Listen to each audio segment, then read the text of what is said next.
with strength down through the treacle and step with shoulder. Step up, step out and change weight. People may have been hurt, injured, killed, who knows? When you Because think of the history. This has seen hundreds of years of quite violent history at times, I'm sure. Exactly. Yeah. No, I'm going easy on you, Sheila. Go over. Right, okay. When do you run away? Yep. Oh dear. No, that was an expert one. I just disappeared like a puff of smoke altogether. Every single one will be individual, wouldn't it? Because they are no two of them. No two exactly. They're like fingerprints. There's no two of them the same. Yeah. They're all different.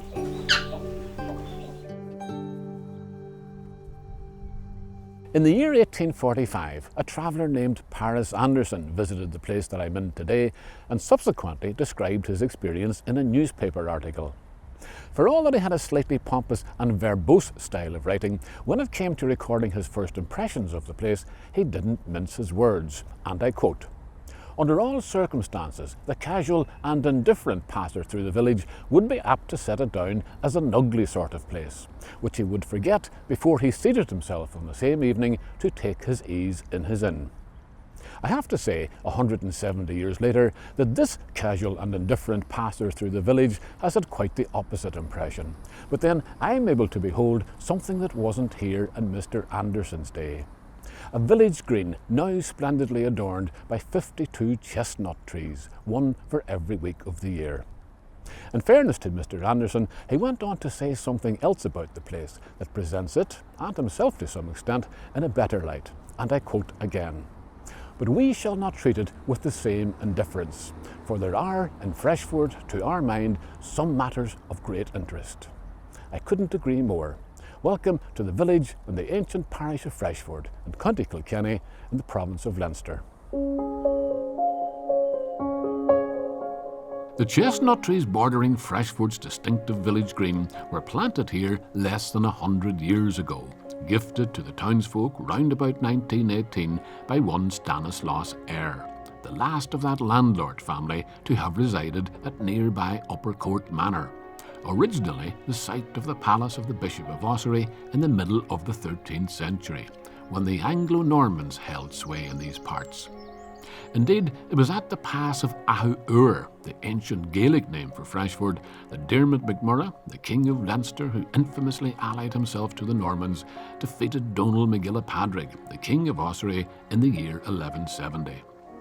MacMurrough cemented the alliance by marrying off his daughter Aoife to the Norman knight Richard Fitzgilbert de Clare, otherwise known as Strongbow, and the rest, as they say, is history. Norman castle builders with names like Shortall, Purcell and Grace established themselves in North Kilkenny and became, over time, more Irish than Dermot MacMurrough. But the Normans were by no means the first, nor indeed the last invaders to have left their mark here. I welcomed you to the province of Leinster earlier, but the place name Eimear, which doesn't translate to Freshford, by the way, was actually conferred by a Munster man about 1600 years ago. It's a name that would make a particular kind of sense to an invader, and yes, there was a Munster invasion at that time. In a way, the local St. Lachtan was a product of that invasion. The present-day St. Lachtan's Church of Ireland, which overlooks one corner of the village green, has been here since 1731. But it incorporates a wonderfully wrought sandstone doorway which dates back to a much earlier church built round about the year 1100. And that in turn marks the centre of a monastic settlement founded by St. Lachtan some 500 years before that. In order to unpick the intricacies of Freshford's history and the conundrum of its name, I've enlisted the formidable scholarship of Ned Kennedy, who knows all there is to know about the man for whom this church is called. What do we know about St. Lachtan himself? Is anything known about it? Quite a bit known about St. Lachtan. He came from County Cork, actually.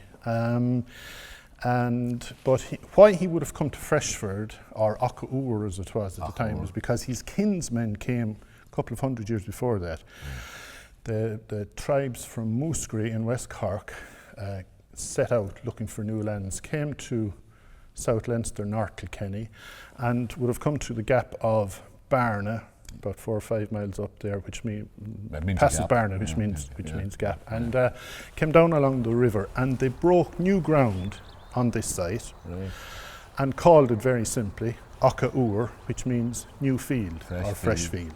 Now, I have to ask this question at this point, although I was going to save it for later. How did Freshfield become Freshford? Was that simply a mistranslation? It's a mistranslation, yes. Right. And of course, the playwright Brian Friel based his great play Translations on that whole issue of translating the Old Irish names to English, but so we can empathise with the subject matter of the play greatly. Well, I would imagine the great scholar who also features a wee bit in a kind of tangential way in Friel's play, John O'Donovan, I was thinking about. Yes. Would O'Donovan not have spotted that immediately when they come to it? Well, sure, it was too late then. He's from this area. Yes, that's right, yes, it was too late then. I mean, it goes back to an inquisition held in the early 17th century, the first mention of Freshford, and I think it's on a map from about 1635 as well.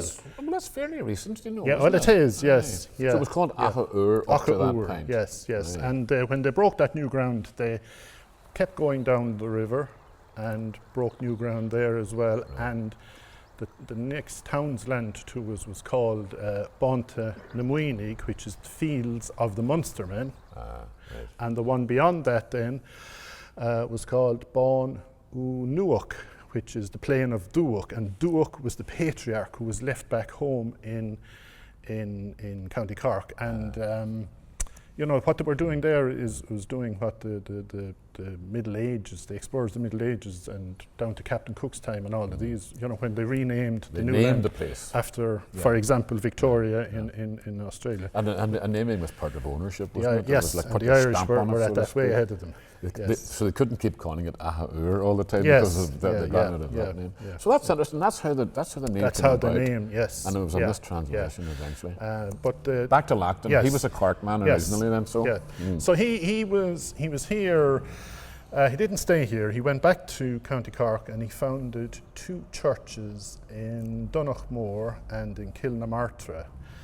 And Kilnamartyra means the Church of the Relics, and his relics were preserved in a bronze reliquary based on his arm. That's the famous St. Lachtan's arm, which is now part of the Treasures of Ireland. And speaking of the treasures of Ireland, the people of Freshford have 1 or 2 of their own treasures they could boast about if they were so inclined. They could stand outside St. Lachtan's Church, for instance, and study one such treasure at their leisure. The doorway is Hiberno-Romanesque architecture style. When we were in school, we were told there were only 3 of them in the country. Right. We had our own one here. The other one was in the ruin of Clonfert Cathedral in Galway, and the third one was on the rock of Cashel. But since then they've added to that list Kileshin and Carlow and 1 or 2 more, but there are not many. We were recently up in Killaloe, and I think that on the old cathedral there as well, there's a very similar Hiberno-Romanesque kind of a doorway around the same period anyway. Yes. And it's full of these wonderful carvings in stone and so on. Yeah. So that's a national treasure, really. It is actually. But there's a railing around it now to protect it, isn't it? There is, yes. And that was necessary? It was, when an 18th or 19th century writer passing through noticed the grooves on some of the portals, and when he inquired into it, he discovered that the local butchers were sharpening their knives on the portals of the Hiberno-Romanesque. The sandstone out there was a good sharpener, was it? Great. So the rector of the time then put up the railings. When today's Freshfordians have whetted their appetites, as opposed to their butcher knives on this doorway, and want to indulge in ecclesiastical history and medieval architecture on a grander scale, then just 10 miles down the road in Kilkenny City, there's a veritable feast awaiting, in the shape of the splendid 13th century St. Canice's Cathedral. Just like St. Lachtan's in Freshford, this Church of Ireland Cathedral occupies an early Christian site which dates back to the 6th century. And it shares its personal space with a kind of Gothic stoicism with the slightly tipsy 9th century Celtic round tower, which stands at a formidable and forbidding height of 100 feet. It's a century-spanning repository of medieval treasures, but my visit on this occasion has a particular focus. The final resting place of one member of Freshford's Anglo-Norman dynasties. Neither Richard Fitzgilbert, Strongbow to his friends, nor Dermot MacMurrough, the man responsible for bringing him over here, lived very long after the Norman invasion to enjoy the fruits of conquest. MacMurrough died just 1 year later, while Strongbow lasted only another 6 years. But the Shorthall family, who had travelled over from Wales with Strongbow in 1170, remained in power on their lands in Ballylarkin for an incredible 400 years, only being finally shifted on by Cromwell in the mid-1600s. Now, heaven knows what kind of skullduggery they would have practiced over that time to ensure their grip on power, but it's clear that some of them at least had an eye on the afterlife and possible repercussions at the hands of the Almighty. Because in the year 1507, a monument was erected here in St. Canice's Cathedral in Kilkenny, which bears the following inscription: "Here lieth James Shorthall, Lord of Ballylarkin and Ballykeefe, who had this tomb erected in the year of our Lord 1507, and Catherine White his wife. 80 days indulgence are granted to anyone who shall say the Lord's Prayer and angelical salutation for their souls and the souls of their parents." You can tell that James Shorthall was kind of anxious about divine retribution, because although he built the monument in 1507, he himself didn't die until 1534. In other words, he was able to gaze at his own grave for the last 27 years of his life.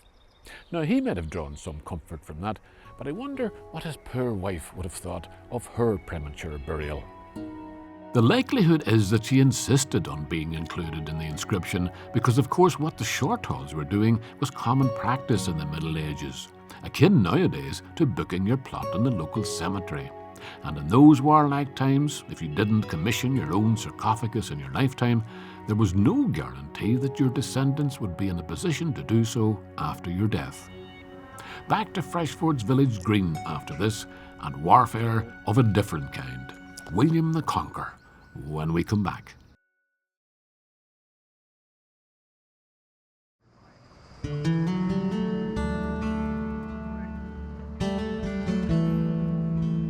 Freshford's chestnut trees are a class of North American hybrid horse chestnuts, I'm told, hence the reddish hue of its blossoms, now in full bloom at the latter end of the month of May. Nonetheless, they yield a generous harvest of conkers every autumn, making Freshford the obvious choice wherein to hold the annual Irish Conker Championships, when the green sward underfoot becomes brittle with the debris of battle. My disarming opponent in the lists today is world speed record holder Eamonn Dooley, and he has, despite this being the wrong end of the year, managed to get his hands on some seasoned weapons of war, so that we may reenact one of the regularly fought battles of Freshford's village green. So somebody came up with the idea. We have these chestnut trees, and we have so many chestnuts. I think 1999 was the first year, and right. we have this kind of beautiful resource and lovely setting around us. Yeah. On the actual day, the green would be full of people. Not all competing, of course, right. But we have stalls, we have practice ring. This area where we are now is the main competition ring, right. But we have a lot of stalls around, we have pony rides, bouncy castles, everything. Right, now you've done a magnificent thing here. You were able to get, this is now in the middle of May. It's the middle of May. It wasn't an easy task, but we managed to get a few conkers. Get away with that, right. So if you want to just pull one out. Is this what you do? This is what we do in the actual competition. You can't actually see the So conker. You don't bring your own conker? You're not allowed to bring your own conker. They're all provided by the committee. I want to put my hat down, but you don't mind. And there are rules about this. It's not a free-for-all. No, it's a very serious sporting event. Yeah. One of the main rules, it has to be about 8 inches between the knuckle and nut. So generally about that length. Is that about right? That's about perfect, yeah. Okay, all right. And we take turns. Generally you toss a coin and you can be the first person to hit or be hit. Well, I'll let you, because I haven't done this since I was about that size. Roughly about 8 inches, and you take 3 goes each. So you kind of... Is that not kind of go? I'm out of practice here. I haven't done it for a few months. Ooh, I felt that. Of course, that's always the danger that happens. You'll have to crack my own one here. Did you? Oh, yeah. Tough luck. So I get 3 goes at you. Now, first of all, I have to hit it. Does that count? No, but it's very sore if you miss. All right, I know it. Gotcha. Yeah. And you have one more. One more. No, sorry. Does the first one count a miss? No, it has to be. The first one counts as a miss. Yeah. Oh, does it? Right. Okay. So there's a lot of skill in this, obviously. Oh yeah. That's it. Yes! Does that count? That counts. That's the winner. Wow. You're a very sporting loser, I have to say. Right. We'll have to do that again. I think I enjoyed that. I think I'll keep this one. I'll allow you to draw another one, Eamonn. Okay. So, you have all ages and all genders and everything else playing this. We have a couple of kids competitions. There's under 11s, under 16s, and adults. All right. I'll give you first go again. I mean, you're a crack now. Yep. Oh dear. That was an expert one. I just disappeared like a puff of smoke altogether. And there's some lads have a habit of kind of they call it the twitch. What's so that? just before you're about to hit it, there's a couple of local lads now. They're well known for doing it. They kind of do that. Just, is that not against the rules? It is against the rules. Right, okay. But they're very good at it. Right. This is my last go, I think. Isn't that right? That's a good thump. I felt that up my arm. Oh, it's your own. That's my own. Hard luck. Right. I don't know my own strength. Well, listen, the best man won. No, thanks a million. Thanks very much. And hopefully we'll see you here at the bank holiday weekend in I'll October. bring me bag of Conkers down with me. The Sunday of the bank holiday weekend in October. The last question, is there a way of treating them? Do people go and harden them? Do you hear all these about putting them in vinegar and all this? You hear all these stories about putting them up chimneys, soaking them in vinegar, clear nail varnish, or the old classic is passing it through a pig. Passing it through a pig? I haven't tried that myself. Put a hole in it after that then, would you? Yes, it seems there are no lengths to which some people will not stoop to gain the upper hand in battle. And on Sunday the 23rd of October, the village green will once again be littered with the splintered chestnuts and bruised egos of would-be Conker champions. But of course, the green is also used for less combative pursuits, and weather permitting, Betty Payne likes to conduct her Tai Chi class here. Indeed, it's hard to imagine a more decorous setting in which these Freshford ladies may practice their serenity-seeking manoeuvres. But, as you're about to hear, in this village, they're over-endowed with outdoor options. We've done it down in the Millennium Park as well, down by the river. Ideally, trees and running water would be the ideal setting where you can hear the water rippling, and the river down there is down by. So the setting is important. The setting is very important. Here you have trees and the noise of traffic, but you have that. Your voice just floated across it there, and they need to hear your instructions. Yes, it's. Well, we do the form sometimes silently. Right. And then occasionally we'll do it blindly with our eyes closed. Do they have to know what to do though in that case? Yeah, of course. Right. But it's just to challenge ourselves. Yeah. We're supposed to bend our knees and get to be a certain age. I'm 73. Right. So when you get to that, your knees, sometimes the background is my knees creaking. I know what that's like, don't worry. But I mean, it's also a nice sociable thing to be doing. It is, and it's amazing for flexibility, and it's really good for older people. It's good for anyone, but for older people, for stability, for walking and to learn to stand on one leg. If you can stand on one leg, you're less likely to be falling. There we are. Not bad. And it looks simple, but it's not that simple for any age. But it keeps you flexible. That's right. And as you say, it looks after three aspects of humankind, doesn't it? Mm-hmm. It's body, mind and spirit. Yes. Right. And we kind of try to be very, very quiet, and it's also relaxing. Up on your heel. Pull down with strength. There's a gentle, soothing quality to Betty's voice, but it's worth remembering that Tai Chi is an ancient form of martial arts, and there's one lady here at least who may be simply using it to limber up for a rougher activity. Sheila Dooley is 85 years old, and out here on Freshford's green, she looks completely harmless. But back in the privacy of her own backyard, she's deadly. Well, I'm going easy on you, Sheila, because... Right, okay. When do you run away? See what I mean? You don't expect to be run through by a genteel octogenarian. But there's no real danger of that. Sheila Dooley handles a foil with expert precision. Back in the 1950s, Sheila was regularly Irish fencing champion and represented Ireland many times as a member of the international fencing team. So you might think you're dealing with a frail little old lady, but put a foil in her hand and she still seems possessed of the same speed, agility and skill that brought her so many trophies and medals in the past. She was introduced to the sport when she worked in Dublin in the late 40s and joined a fencing club in Parnell Square. I was in Dublin for all of the 50s, from about 48 until 1960, when I came home. And did it seem at the time an unusual activity to be at? Were people surprised when you said, "Oh"? Well, not really, because there was a fencing club in Kilkenny at that time. I never was there. No, right, that was I was young then, okay. and I hadn't started or anything.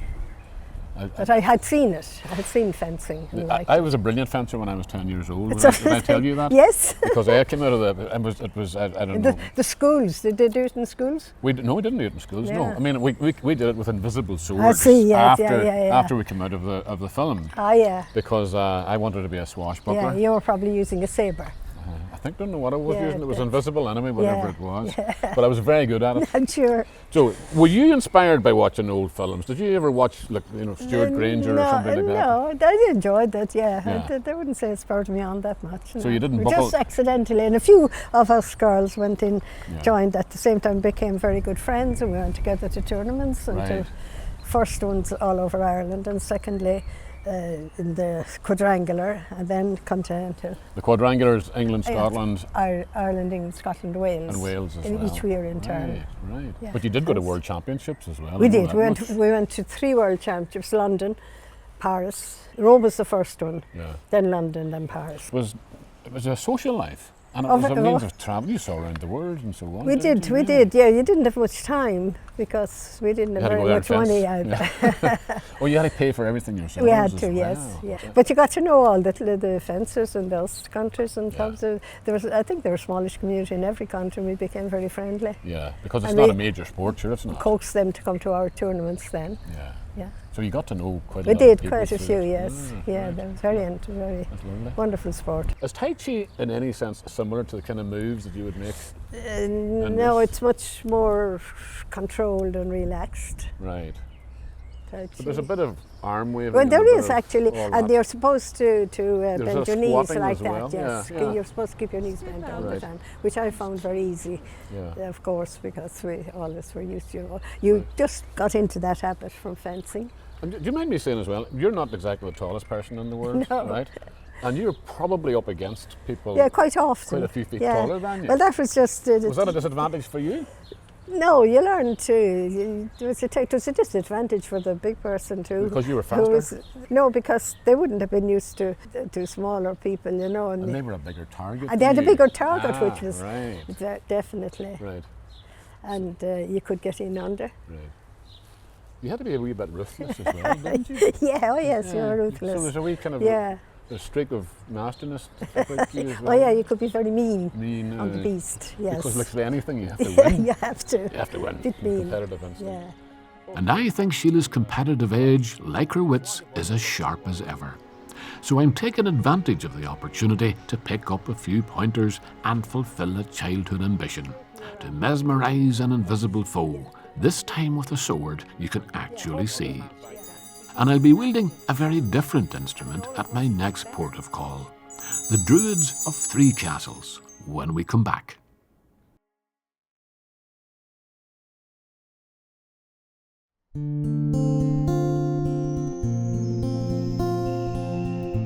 The people of Freshford are twice blessed. They have on their doorstep 2 versions of Mother Nature on which they may call to pay their respects.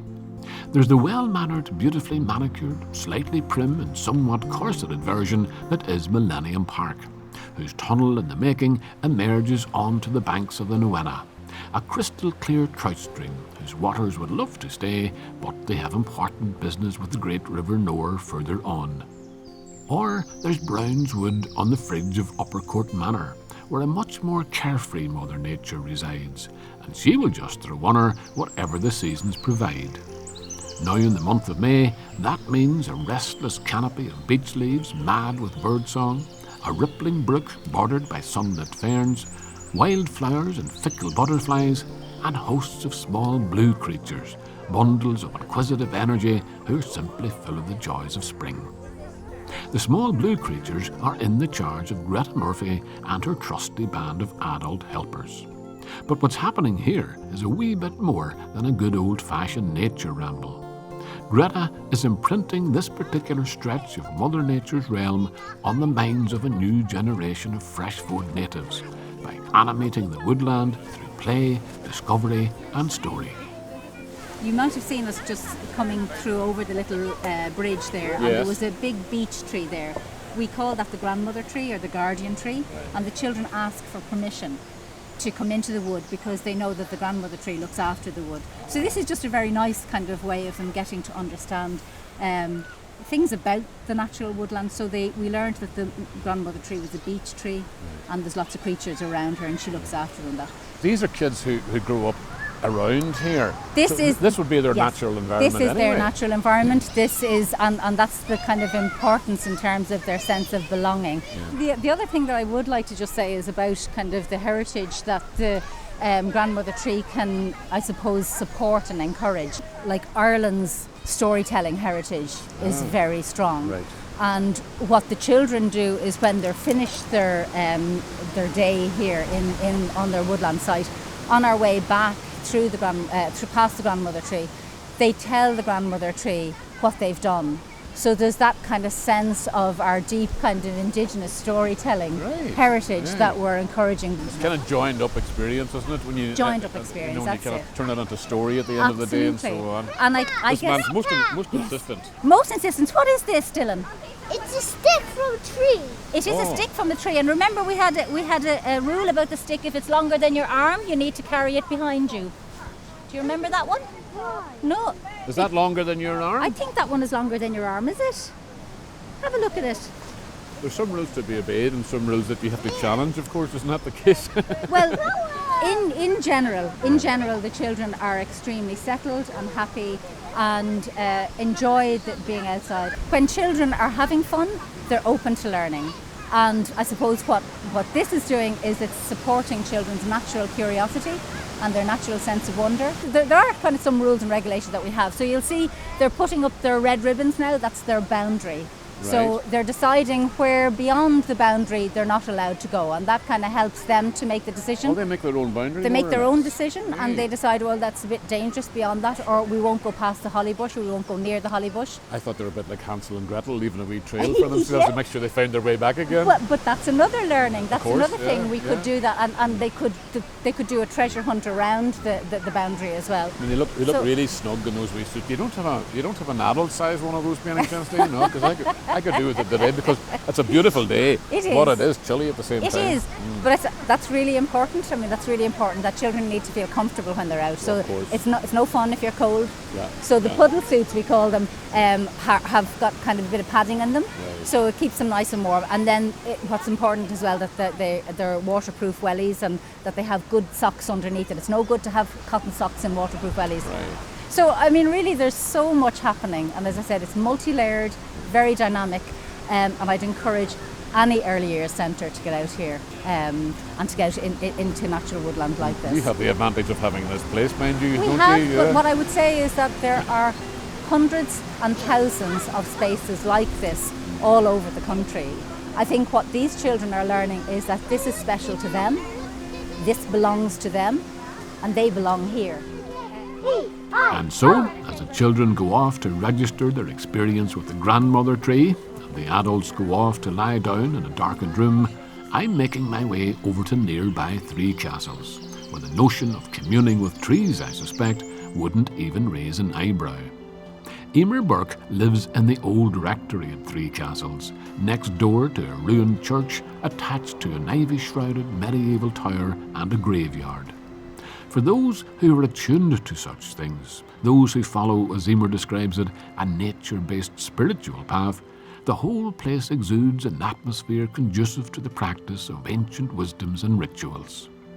The most recent interment in this graveyard at the time of my visit was that of Eimear's late husband, Howard Campbell, with whom she had founded the Kilkenny School of Druidry. Eimear is a priestess of the Fellowship of Isis and a practicing druid, but she's also a qualified psychotherapist and a counselling psychologist. I'm curious as to how she manages to combine two apparently contrasting approaches to life: a modern scientific understanding on the one hand, and one of the oldest belief systems in the world on the other. The silver branch with the bells I'm holding is a prop, if you like, for the story or parable that Eimear offers as an introduction to her way of life. It concerns the legendary High King Cormac MacArt, who once reigned at Tara. Everything is going well in his life, but there's a void in his life. There's something that he's not quite happy with. And he hears this, if you just shake that, he hears this magical sound, and all at once he feels better. And he says to himself, what I wouldn't give to have that. And he sees this man coming along, carrying this, and it turns out to be Manannán Mac Lir. Oh. And he's a sea god, wasn't he? He's a sea god, that's right. Okay. And so he says, could I have it? And Manannán said yes. And he said, I'll give you anything for it, anything. And he said, fine, 3 things I want, but I'll come back next year for the first one. So Cormac is so taken with this, he's shaking and he's feeling really wonderful. Yeah, anything you want. So he goes into the great hall, shakes this, and everybody spends a whole year of just absolute bliss. And then Manannán comes and he says, I've come for my first prize, I'm taking your daughter. No, please don't take my daughter. He goes off, he says, you've got the branch, shake it, and they'll forget all their woes. Another year goes by, he comes and he takes his son. And he said, please, I'll give you anything. Sorry, you promised. Shake your branch. And he comes the 3rd year and he thinks, well, he's taken everything. I'm taking your wife. So he says, you've got the branch, and he doesn't shake it, and he says, nothing is worth the loss I've had for it. This couldn't be, this isn't worth anything.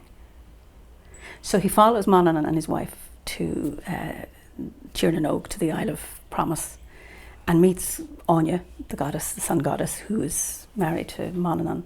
And he drinks from the well of truth, and they take him on this journey when he realizes how much he had already. So they recognized him as a great leader. So they sent him back with his wife, son and daughter with the branch as well. So it was also the branch for forgetfulness, but also a branch of healing and well-being. This is where the bells are. And then a bard who's telling a story would shake to the branch to bring people to attention. I did feel better when I started doing did that. You? You know, I did. Okay, you tell me there should be 9 bells on this. 1, 2, 3, 4, 5, 6, 7. There are 9 bells on this. Yeah, 9 is a sacred number to the Celts. Right. So it's a multiple of 3. So 3 being very important as a druid. Earth, sky and sea is very, very important as part of our nature-based spiritual path. 3 represents life, death, rebirth, or the 3 phases of woman, the maiden, the mother and the crone. And that would be represented by the goddess Bridget, for example. Right. So she's now in her mother aspect at Bealtaine at this time of May. Would it be impertinent to ask you what stage of that you're Am I at? All yourself? 3, because it's not linear, it's circular and it goes back and forth. So I'm now recently widowed, so I'm now gone back into a maiden form. I'm independent. I'm now entering a phase in my life that's, we'll say, full of unexplored potential. Right. So I'm also a mother, and I'm old enough to be a grandmother. So all 3 phases would apply to me all the time. At different times. The term crone doesn't apply to you. Oh, I love it. You know, Well, I don't know crone about is that. about wisdom. But I mean, in a serious way, is that genuinely how you have now? I mean, you're still recently you're bereaved, and you have to cope with that and so on. So what do you believe that is helping you to cope with that? That gives you a kind of an outlook which helps? It does. I suppose having a nature-based spiritual path as being a druid is that we don't fear death. We don't fear the other world. So my husband Howard, before he passed, he told me his spirit would be with the trees, with the birds, with the islands, with the mountains. So I kind of feel him all around. So that actually is a very, I suppose, comforting outlook on life. If Eimear is comforted by ancient animistic beliefs, then that's obviously a good thing. But such beliefs originated at a time when our understanding of the physical universe was very different to what it is now. And the many and varied items surrounding us that pertain to Eimear's beliefs and practices seem to belong to a more primitive and outdated era. So, I mean, people may say to you, well, I mean, this is all old hat. We've left all this behind. But you would argue very differently that no, we're only catching up with it again, something like that. I think so, and I suppose with goddess worship is that goddess was the earth, the great mother who fed and nurtured us all, and science is beginning to look to that notion again. So we've had different paradigm shifts within science. So you've had Newtonian mechanistic reductionist science was very useful for looking at how to make a bridge. And then you had Einstein, who actually was very engaged with the mysteries of the world and what could not be explained. And then you have quantum physics, which is another shift. Each of those approaches are very important for different aspects of life. But if we look at what we're doing to the planet at the moment, if we don't go back and take care of the mother again, we're going to destroy ourselves. And yes, it is very ancient and it's universal, because if you look at indigenous cultures all over the world, you will find spiritual paths that are very, very similar to what I'm talking about, which is that connection with the mother, the earth, nature, and having that harmonious, balanced relationship between humans and nature with no hierarchy, so that we are all one. So we are one with the trees, the birds, the fish, the rivers. And when we have that interconnectedness, we do less damage to the environment, because we are damaging ourselves if that's how we have that sense of connectedness. To put it very simply in philosophic terms, if you want to call it that, so we're linked to the earth and linked to the universe in ways that would be dangerous to forget, in other words. Exactly. For both the earth and for ourselves. Exactly. Does that sum it up? Exactly. So right. Can I become a druid now then? You can indeed. Right. So in fact, I think I've always been part druid at least, without fully realising it. It has to be in the DNA after all. I'm staying close by in Threecastles after this, on the banks of the River Nore. The Bridge of Flowers, when we come back.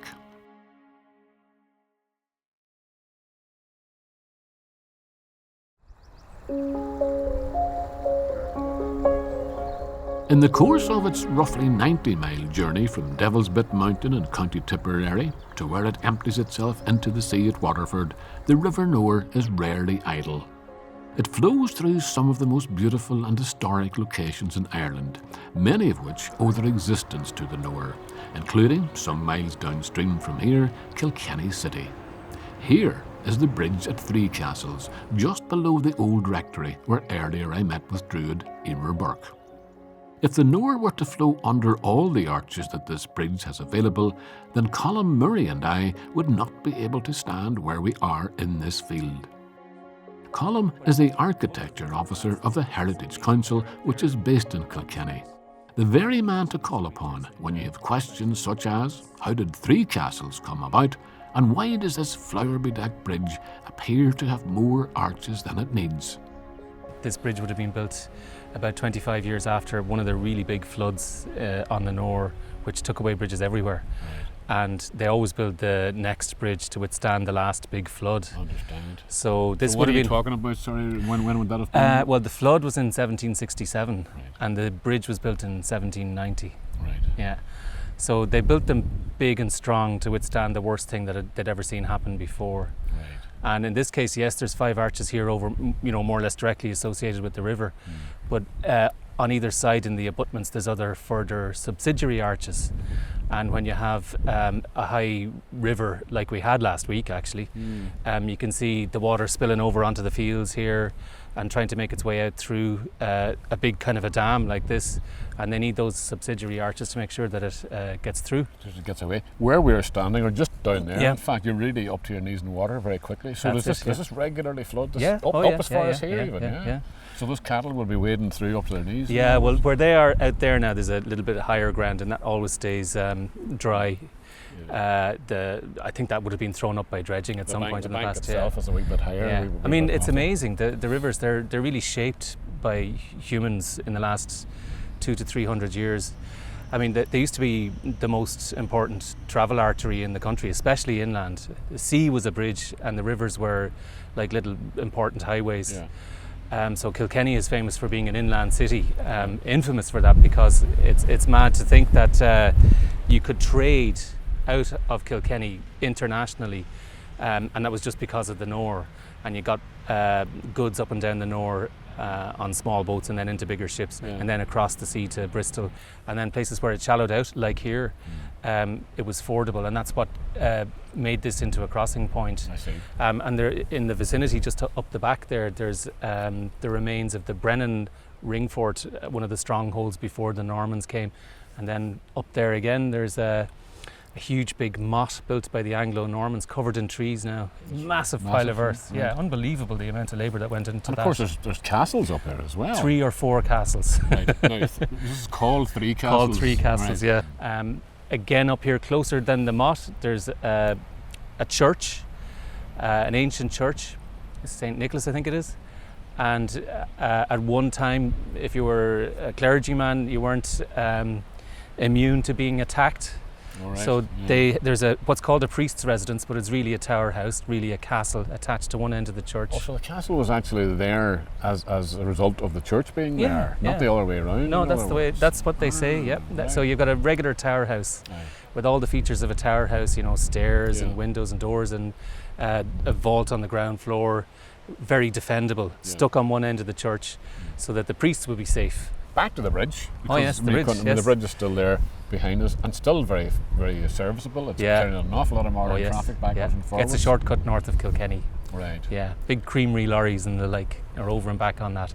But there's one beautiful thing about it, which you can see just perfectly now, which is that it's the combined works of man and nature.